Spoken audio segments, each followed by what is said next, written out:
185,000 lives lost in a single night. No invading army, no plague, no catastrophe, only an eerie silence. What kind of power could unleash such devastation? The Assyrians were unmatched in siege warfare, conquerors of mighty empires. Yet, outside Jerusalem, they encountered an adversary unlike any before, not on the battlefield, but in the stillness of the night. What unseen force could bring the most formidable army to ruin without a single arrow being used? Let us take you back to a sad time in Jerusalem. The streets that once belonged to God were now filled with fake idols. People burned sweet-smelling leaves to these false gods, while King Ahaz, Hezekiah's father, led them away from the true God. Young Prince Hezekiah would watch from his window as his people bowed to these lifeless statues. The great Temple of Solomon, which should have been full of prayers and songs, was now quiet and locked. No one went there anymore. But Hezekiah was different from the others. When people forgot about God, he remembered. He held on to the stories his teachers told him, stories about King David, who trusted God and won his battles, stories about Moses, who led God's people through the desert, stories about Abraham, who believed in God with all his heart. These weren't just old tales to Hezekiah. They were real, and they gave him hope. Each new day, Hezekiah saw more fake temples going up in Jerusalem. The people had forgotten their special friendship with the real God. They were lost and confused, like sheep without a shepherd. Then everything changed. King Ahaz died, and Hezekiah became the new king. He was young, but he knew what he had to do. His first act as king, he walked straight up to the Temple of Solomon and told his workers to open those big, locked gates.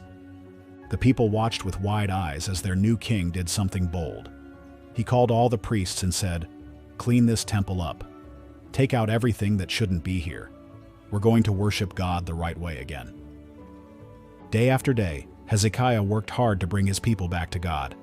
He ordered his workers to destroy all the fake idols. You could hear hammers hitting stone all through Jerusalem as the false gods came crashing down. Where strange altars once stood, now there was nothing but broken pieces.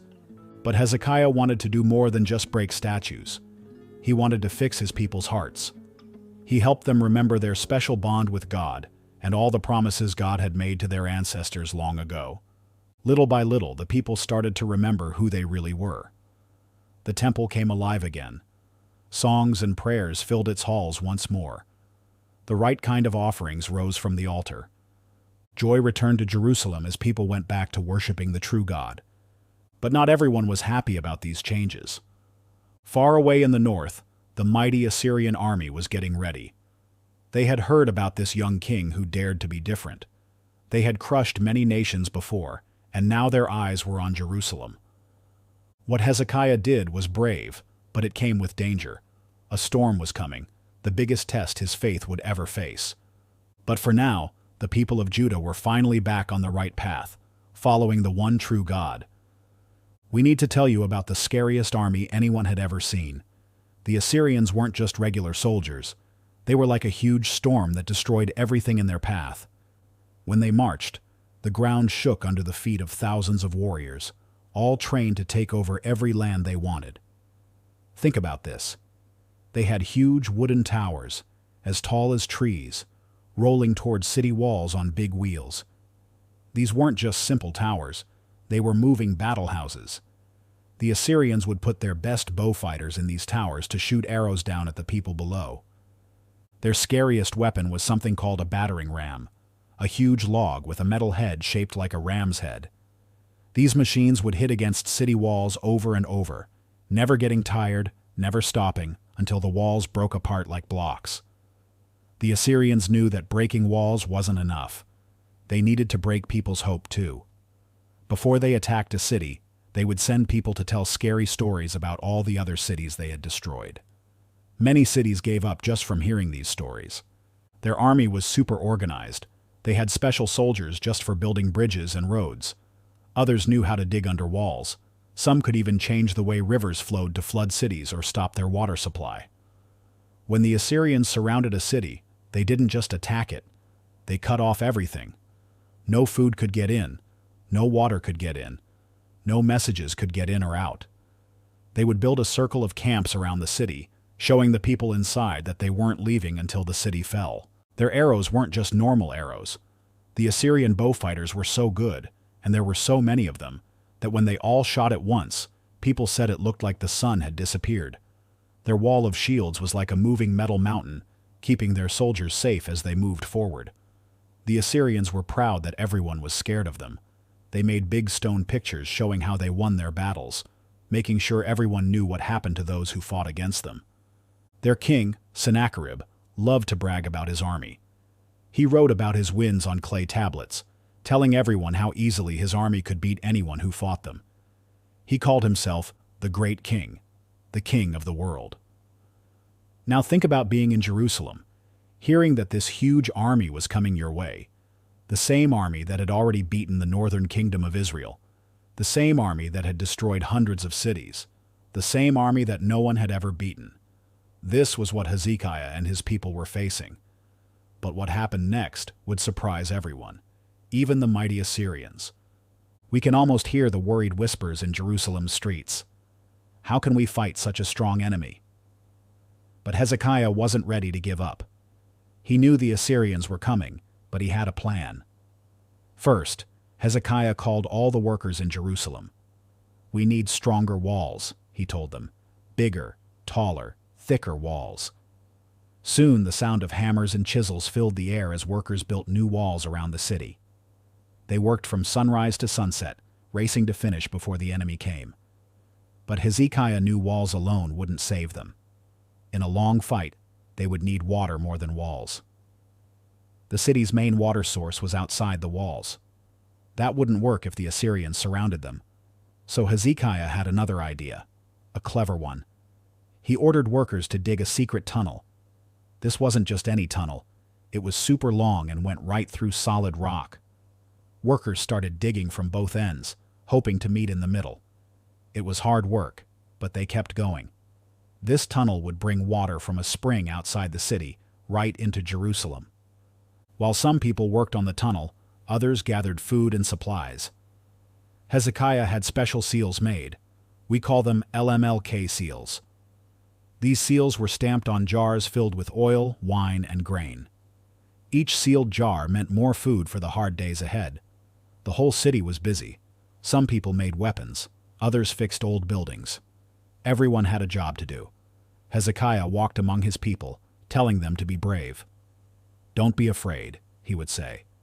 "The Assyrians are strong, but our God is stronger." Day by day, Jerusalem changed. The new walls grew taller, the tunnel got longer, and the storerooms filled with food. What was once just a city was becoming a fortress. But Hezekiah did more than just build walls and gather food. He helped his people be strong inside too. He reminded them about all the times God had saved them before. He told them stories about David beating Goliath, about Moses crossing the Red Sea. These stories gave people hope. Hezekiah knew something very important. Yes, they needed strong walls and lots of food, but they needed strong hearts even more. The Assyrians were famous for making people scared, for making them give up before the battle even started. But Hezekiah worked hard to keep his people's hopes high. The question on everyone's mind was, would all this be enough? Could their walls stand against the mighty Assyrian army? Would their food last? Would their water tunnel work? But most importantly, would God protect them like he had protected their people so many times before? The ground shook as thousands of Assyrian soldiers marched toward Jerusalem. From the city walls, scared people watched as the huge army spread out around their city like a sea of weapons and shields. But something strange happened. Instead of attacking right away, one man stepped forward from the Assyrian army. This was Rabshakeh, their commander. He wanted to talk, but his words were meant to hurt and scare. Rabshakeh was clever.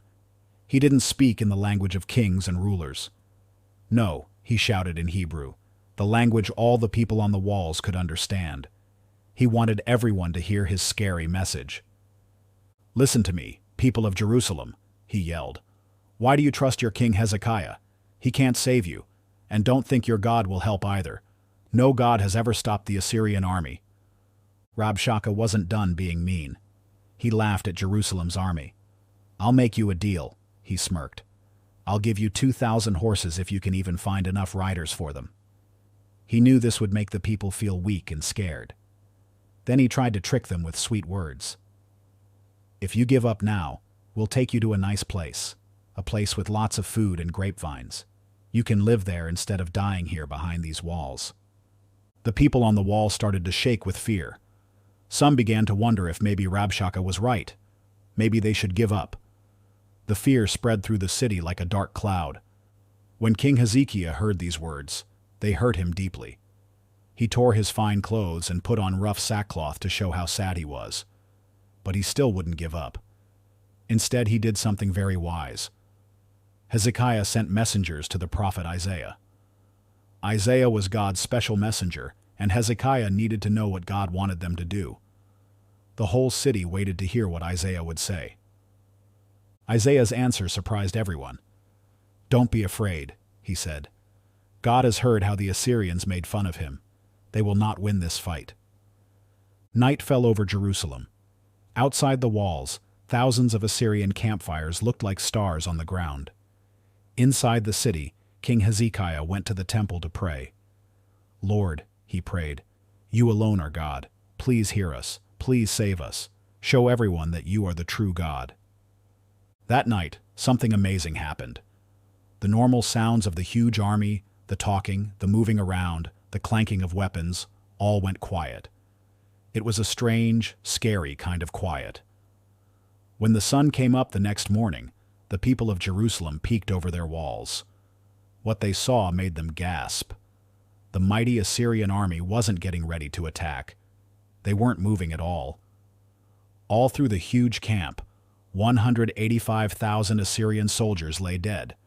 But there were no wounds, no signs of fighting. Something had happened in the night, something that no one could explain. Word spread quickly through Jerusalem.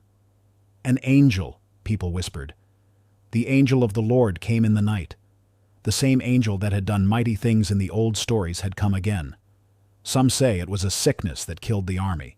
Others say it was the same angel who struck Egypt long ago. But everyone agreed. Only God could have done something this amazing. The few Assyrian soldiers who were still alive ran away as fast as they could. King Sennacherib, who had bragged about being so powerful, rushed back home to his city of Nineveh. But even there, he couldn't escape God's punishment. Later, while he was praying to his false god, his own sons killed him with swords. The mighty king who had made fun of the true God met a sad end. Jerusalem was saved. The people danced in the streets and sang songs of thanks to God. Hezekiah had trusted God instead of giving up, and God had saved them in an amazing way. This story of the mysterious angel became famous all through the land.